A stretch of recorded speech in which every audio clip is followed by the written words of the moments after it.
नमस्कार दोस्तों, स्वागत करता हूं मैं आप सभी का आपके अपने YouTube चैनल सिंटेंसिटी पर। जैसा कि हमने पिछली वीडियोस में डिस्कस किया था हमारा Coulomb's law in vector form और प्रिंसिपल ऑफ सुपरपोजिशन, यानी कूलम के नियम का हमने सदिश रूप देखा था और अध्यारोपण का सिद्धांत आवेशों के ऊपर किस तरीके से अप्लाई होता है, हमने उसके बारे में डिस्कस किया था। लास्ट में वीडियो क्लास में हमने इस चीज़ की भी डिस्कशन की थी कि चार्ज डेंसिटी क्या होती है, कितने टाइप की होती है।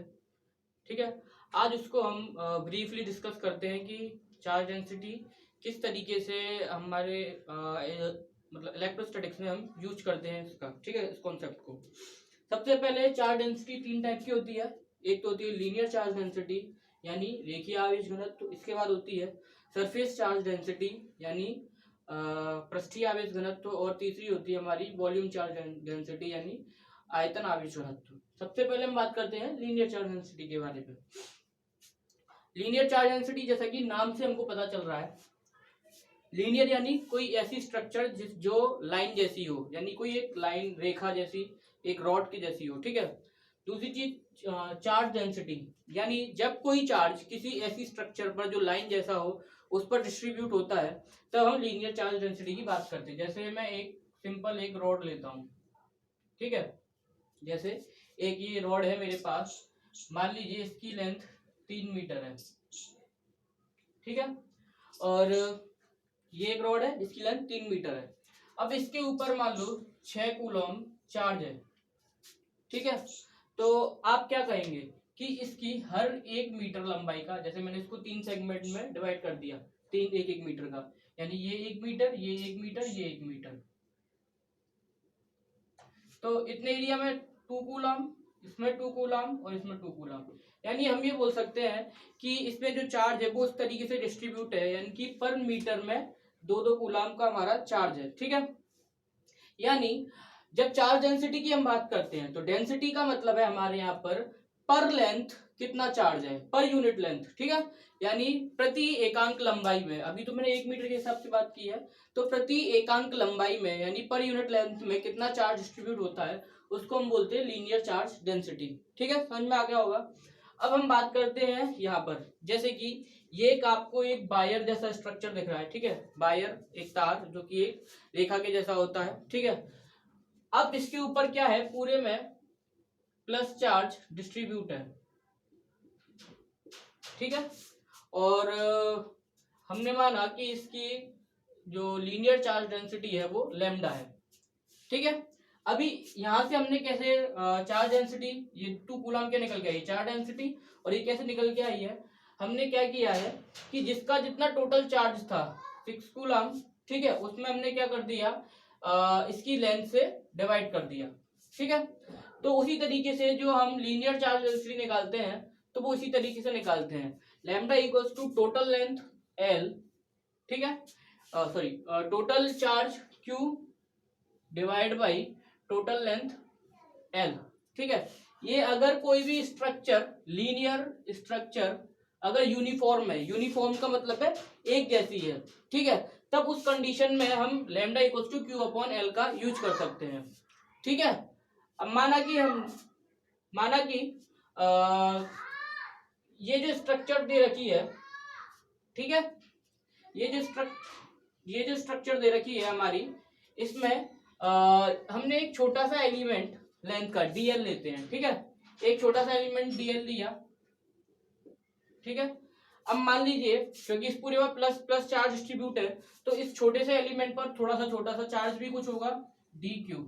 क्लियर, जैसे कि इस पर एक डीएल इस लेंथ है और इस लेंथ का स्मॉल चार्ज क्या है, डी क्यू, तो हमारा जो लैम्डा होगा वो क्या होगा, D Q upon D L. This is the important thing कि lambda equals to D Q upon D L होता है। ठीक है, और अगर यही स्ट्रक्चर यूनिफॉर्म होती है तो ये क्यू अपॉन एल के इक्वल हो जाता है। ठीक है, और अगर नॉन यूनिफॉर्म है तो वहां पर हमारा ये वाला केस अप्लाई होता है।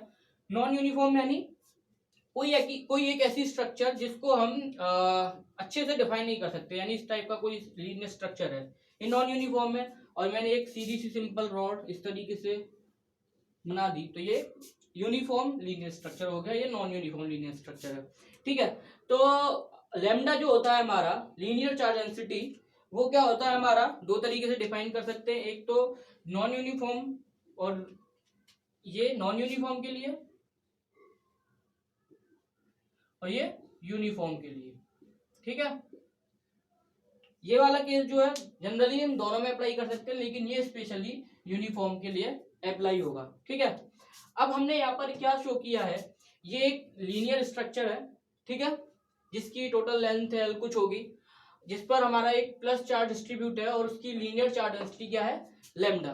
ठीक है, अब इसकी वजह से, यानी इस लाइन एलिमेंट की वजह से इस चार्ज क्यू नॉट पर हमको क्या फोर्स कैलकुलेट करना है। ठीक है, हमने क्या किया, इसको पॉइंट पी माना, इस पर एक छोटा एलिमेंट एल डी एल लिया, उसको हमने एम पॉइंट नाम दिया है। ठीक है, ओरिजिन से इस चार्ज क्यू नॉट की डिस्टेंस हमने वेक्टर आर पी से शो की है और इस एलिमेंट की डिस्टेंस वेक्टर आर एम से शो की है। ठीक है, क्योंकि हमको इस लाइन एलिमेंट की वजह से हमको चार्ज क्यू नॉट पर फोर्स निकालना है, इसलिए हमने इसकी डायरेक्शन एम से पी की तरफ दिखाई है। ठीक है, तो अगर हम वेक्टर डी एफ कैलकुलेट करना चाहें, वेक्टर डी एफ यानी फोर्स, और मैं डी एफ क्यों निकाल रहा हूं, क्योंकि मैं इस स्मॉल एलिमेंट की वजह से पहले फोर्स कैलकुलेट करूंगा। तो फोर्स का फॉर्मूला क्या होता है, 1/4πε0 Q1 Q2 upon R square. तो Q1 यानी ये डी क्यू, Q2 यानी हमारा क्यू नॉट। ठीक है, अगर इसको वेक्टर फॉर्म में अगर हम लिखेंगे तो हम क्या लिखेंगे, R P minus R M divided by mod of R P minus mod of R M, और इसका होल क्यूब। तो ये हमारा वेक्टर डीएफ आ गया। और अगर हम टोटल फोर्स यानी इस पूरे लाइन एलिमेंट की वजह से इस चार्ज पर हम पूरा फोर्स कैलकुलेट करना चाहते हैं, तो ये आ जाएगा 1/4πε0। ठीक है, अब डी क्यू की जगह हम यहाँ पर लेमडा, ठीक है, जैसे हमने क्या लिखा था, lambda equals to D Q upon D L. तो डी क्यू बराबर हम लिख सकते हैं लेमडा डी एल। क्लियर, तो डी क्यू की जगह हम यहाँ लिख सकते हैं लेमडा डी एल। ठीक है, क्यू नॉट हम यहाँ बाहर निकाल के लिख लेते हैं, क्योंकि ठीक है, और vector R P minus vector R M upon mod of vector R P minus mod of vector R M, और इसका होल क्यूब, और इसका इंटीग्रेशन ओवर लाइन। क्लियर, तो क्यू नॉट क्योंकि चार्ज था, इसकी वैल्यू फिक्स थी, तो ये हमने बाहर निकाल लिया।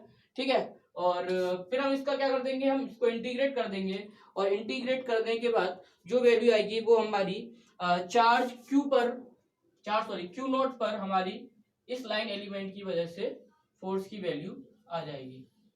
ठीक है, यहाँ पर हमने अभी किसी एक लाइन एलिमेंट की वजह से फोर्स कैलकुलेट किया है। सिमिलरली हम एक सरफेस चार्ज डेंसिटी की वजह से इन सब चीजों को भी कैलकुलेट कर सकते हैं। ठीक है, सरफेस चार्ज डेंसिटी पर चलते हैं, तो मैं इसको साफ कर देता हूं।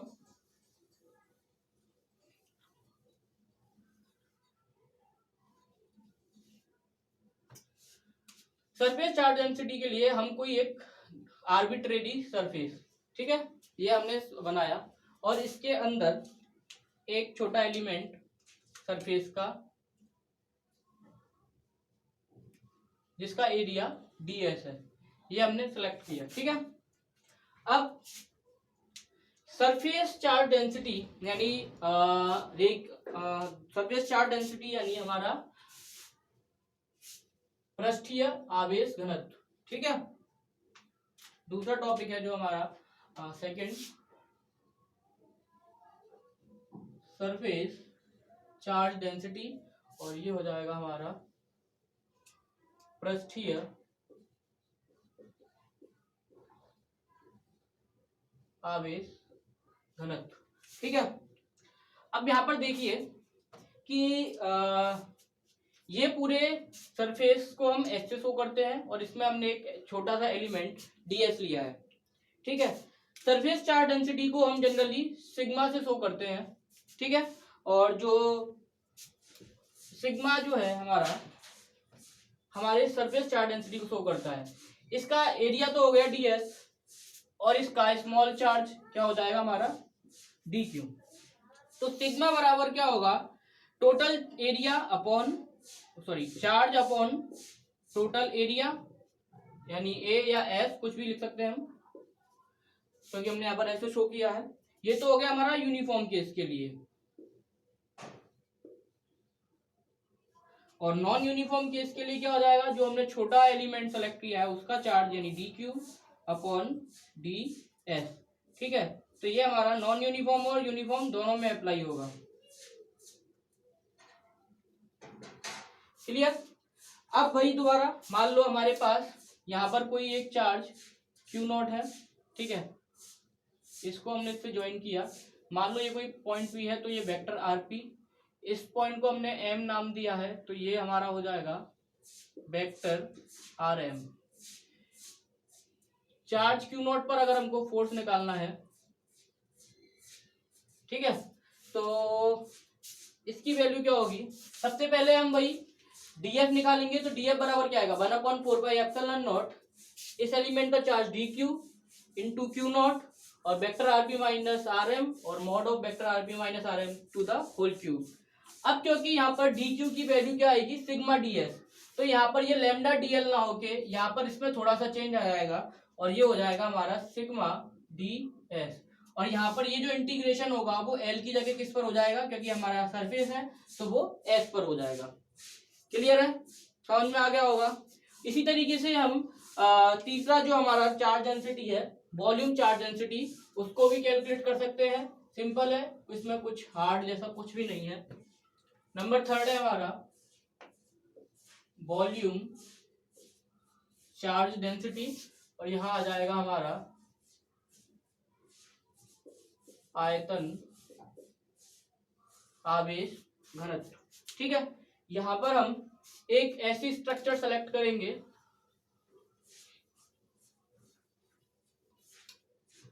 यहाँ पर हमने एक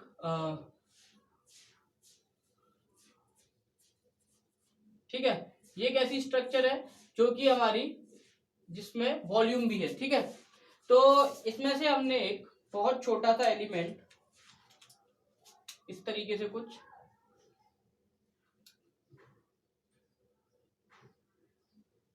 ठीक है, ये दिख रहा होगा क्यूब शेप में दिख रहा है। क्यूब इसलिए बनाया ताकि आपको अच्छे से समझ में आ सके कि हाँ इसके अंदर कुछ वॉल्यूम है। इसका वॉल्यूम डी बी और इसका चार्ज क्या है, डी क्यू। क्लियर। ये जो स्ट्रक्चर है इस पूरे का वॉल्यूम हमने बी लिया है, ये पॉइंट ऑफ कंसिडरेशन हो गया हमारा, तो इसको हमने नाम दे दिया एम और ये हो गया वेक्टर आर एम। यहाँ पर कोई चार्ज है क्यू नॉट, जब इसको ज्वाइन किया तो क्यू नॉट, ये पॉइंट है पी, तो ये वेक्टर हो गया आर पी। इसको दोबारा हमने इसको इससे ज्वाइन किया। ठीक है, तो यहाँ पर हम दोबारा फोर्स कैलकुलेट कर सकते हैं। तो इस स्मॉल एलिमेंट की वजह से इसके क्यू नॉट के ऊपर जो फोर्स आएगा, सबसे पहले 1/4 D Q Q naught R P minus R M और R P minus R M का मोड का होल क्यूब। ठीक है, अब क्योंकि अभी हम यहाँ पर वॉल्यूम चार्ज डेंसिटी कैलकुलेट करेंगे, इसको हम जनरली रो से शो करते हैं। रो जैसे लीनियर चार्ज डेंसिटी के लिए हमने क्या निकाला था, total charge upon total length. Surface के लिए निकाला था हमने total charge upon total surface. उसी तरीके से वॉल्यूम चार्ज डेंसिटी के लिए हम निकालेंगे total charge divide by total volume, rho upon B. और ये यूनिफॉर्म के लिए हो जाएगा। और अगर हम नॉन यूनिफॉर्म की केस की बात करें तो पहले हम छोटा एलिमेंट लेंगे, उसका चार्ज डिवाइड बाई उसका वॉल्यूम, ये हो जाएगी हमारी वॉल्यूम चार्ज डेंसिटी और ये हो जाएगा हमारा नॉन यूनिफॉर्म केस। क्लियर। तो डी एफ बराबर 1/4 D Q Q naught vector R B minus vector R M और vector R B minus vector R M mod whole cube. Clear. अब जब हम एफ कैलकुलेट करेंगे तो इस पार्ट का इंटीग्रेशन करेंगे और डी क्यू की जगह यहां से D Q rho D B आ जाएगा। ठीक है, यह आ जाएगा रो डी बी और जो हमारा इंटीग्रेशन होगा वो सरफेस ना होकर अब किस पर हो जाएगा, एक वॉल्यूम पर हो जाएगा। तो ये हमारा क्या हो गया, इस पूरे वॉल्यूम एलिमेंट की वजह से इस पॉइंट चार्ज क्यू नॉट पर हमारा क्या आ जाएगा, फोर्स आ जाएगा। क्लियर है। ये सब चीजें यानी तीनों टाइप की charge density, linear charge density, volume charge density और सरफेस चार्ज डेंसिटी क्या होती हैं, ये आपको समझ में आ गई होंगी। क्लियर है? आगे चलते हैं। अगला टॉपिक है जिसके बारे में बात करने वाले हैं वो है हमारा इलेक्ट्रिक फील्ड। ठीक है, इलेक्ट्रिक फील्ड क्या होता है और उसके बाद इलेक्ट्रिक फोर्स क्या होता है। ठीक है, तो इसकी बात करते हैं। सबसे पहले तो हम इलेक्ट्रिक फील्ड को समझने की कोशिश करेंगे कि इलेक्ट्रिक फील्ड क्या होता है और इलेक्ट्रिक फील्ड किसकी वजह से जनरेट होता है, और फिर उसके बाद हम समझेंगे कि इलेक्ट्रिक फोर्स क्या होता है। जनरली आप सभी ने देखा होगा कि जब भी हम किसी मैग्नेट के पास, मैग्नेट यानी चुंबक के पास हम कोई लोहे की वस्तु लेकर जाते हैं तो वो क्या होता है, उसकी तरफ अट्रैक्ट हो जाता है। ठीक है, जैसे कि मान लीजिए ये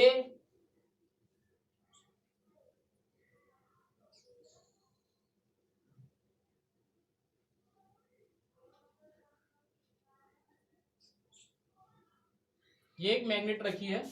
ठीक है, तो क्या होगा कि कोई भी लोहे की जो ऑब्जेक्ट होगी वो क्या होगी, इसकी तरफ अट्रैक्ट हो जाएगी। अब ऐसा नहीं है कि लोहे की जो ऑब्जेक्ट हो वो कितनी भी दूर हो वो इसकी तरफ अट्रैक्ट हो ही जाएगी। वो डिपेंड करता है कि ये जो मैग्नेट है वो कितनी पावरफुल है। ठीक है, अगर ये इसमें ज्यादा पावर नहीं है, ठीक है, तो ये क्या होगा, अपने सिर्फ पास के ही ऑब्जेक्ट को अपनी तरफ अट्रैक्ट करेगी लेकिन दूर के ऑब्जेक्ट को अट्रैक्ट नहीं कर पाएगी। ठीक है, तो लेकिन अगर ये ज्यादा पावरफुल है तो ये दूर के ऑब्जेक्ट्स को भी अट्रैक्ट करती है। ठीक है, तो यानी किसी भी एक मैग्नेट के चारों तरफ एक ऐसा फील्ड जनरेट हो जाता है कि जैसे मान लो इसके चारों तरफ एक इसका ये फील्ड हो गया, तो इस लाइन के इस यानी बाउंड्री के अंदर जो भी ऑब्जेक्ट है लोहे का वो तो इसकी तरफ अट्रैक्ट हो जाएगा लेकिन इसके बाहर जो है वो अट्रैक्ट नहीं हो पाएगा। तो ये इसका पूरे का क्या हो गया, इस मैग्नेट का ये फील्ड हो गया और इस फील्ड को हम बोलेंगे मैग्नेटिक फील्ड। ठीक है, ठीक इसी तरीके से हम इलेक्ट्रिक फील्ड को भी समझ सकते हैं। सबसे पहले मैंने मैग्नेट की बात इसलिए की क्योंकि मैग्नेट को हम ये एक्सपेरिमेंट हम करते रहते हैं, बचपन में हमने किया होता है। ठीक है, उसी तरीके से मान लो कि कोई एक चार्ज क्यू कहीं पर रखा हुआ है। ठीक है, अब इसके चारों तरफ का एक ऐसा फील्ड जहां पर जैसे मान लो मैं एक बाउंड्री बना देता हूं।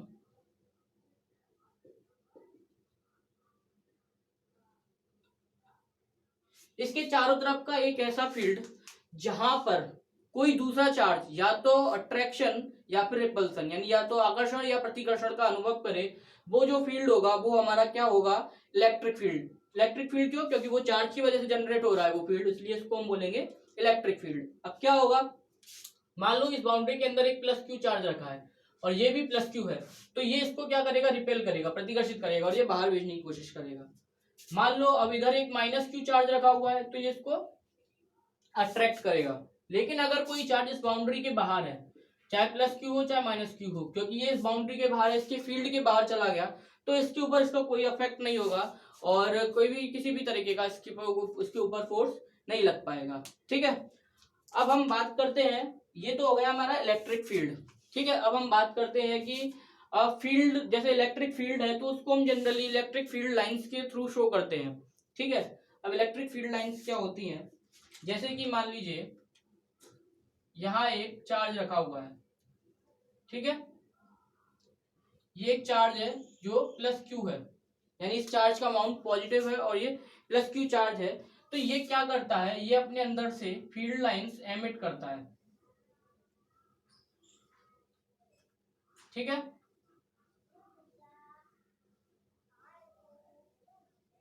ये इस तरीके से अपने अंदर से फील्ड लाइंस एमिट करता है।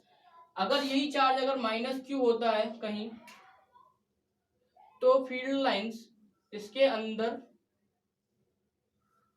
एंटर करती हैं इस तरीके से। ठीक है, तो अगर चार्ज प्लस है तो उसमें से फील्ड लाइंस निकलती हैं और चार्ज माइनस है तो इसमें से फील्ड लाइन अंदर एंटर करती हैं। ठीक है, किसी भी फोर्स को, फील्ड फोर्स को, इलेक्ट्रिक फील्ड फोर्स को दर्शाने का या शो करने का ये एक तरीका होता है। ठीक है, अगर दो चार्ज एक प्लस और एक माइनस सामने रखे हुए, एक पास रखे हुए हैं, मान लो यहाँ प्लस चार्ज रखा हुआ है और यहाँ माइनस चार्ज रखा हुआ है, तो यहाँ से फील्ड लाइंस निकलेंगी और इसमें एंटर कर जाएंगी इस तरीके से। ठीक है, अगर दोनों चार्ज एक जैसे हैं यानी दोनों प्लस प्लस हैं, ठीक है, यानी यहाँ पर ये एक प्लस चार्ज है, यहाँ पर माइनस एक प्लस चार्ज है, तो यहाँ से फील्ड लाइन निकलेंगी, यहाँ से भी फील्ड लाइन निकल रही होंगी, वो एक दूसरे को रिपील करेंगी। ठीक है, अगर ये दोनों प्लस चार्ज है।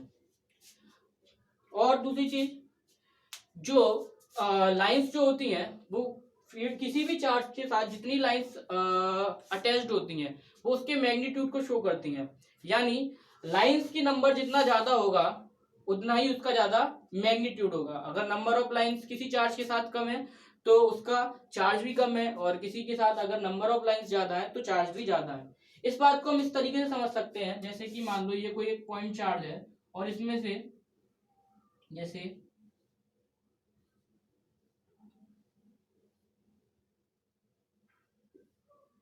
1 2 3 4 5 6 लाइन निकल रही हैं और इसकी वैल्यू 2 कोलोम है। ठीक है, तो अगर कोई दूसरा चार्ज जिसमें से सिर्फ 3 लाइन ही निकल रही हैं उसकी वैल्यू क्या होगी, क्योंकि लाइंस आधी हो गई तो चार्ज की वैल्यू भी क्या हो जाएगी, आधी, 1 कूलम। ये जो पॉजिटिव चार्ज है ये हमको कैसे पता चला, क्योंकि फील्ड लाइंस बाहर निकल रही हैं, और ये वाला नेगेटिव चार्ज है क्योंकि इसमें फील्ड लाइंस अंदर एंटर कर रही है किसी एक पॉइंट पर। ठीक है, तो हम इस तरीके से फील्ड लाइंस के थ्रू भी हम बता सकते हैं कि कोई चार्ज क्या, जो हमारा चार्ज है वो हमारा उसकी वैल्यू क्या है, अगर हमको किसी एक रेस्पेक्टिव चार्ज की उसकी फील्ड लाइंस के साथ वैल्यू दे रखी है। ठीक है, अब हम बात करते हैं कि किसी एक पॉइंट चार्ज की वजह से, ठीक है, किसी एक पॉइंट चार्ज की वजह से इलेक्ट्रिक फोर्स की वैल्यू होती क्या है और इलेक्ट्रिक फील्ड क्या होता है।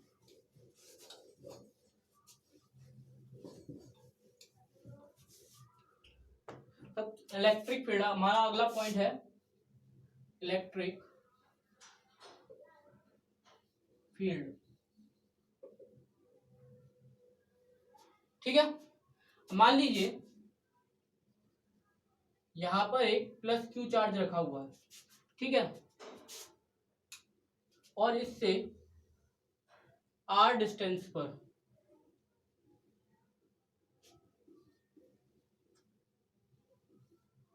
ठीक है, इससे आर डिस्टेंस पर हमारा एनदर टेस्ट चार्ज, इसको हिंदी में हम बोलते हैं परीक्षण आवेश,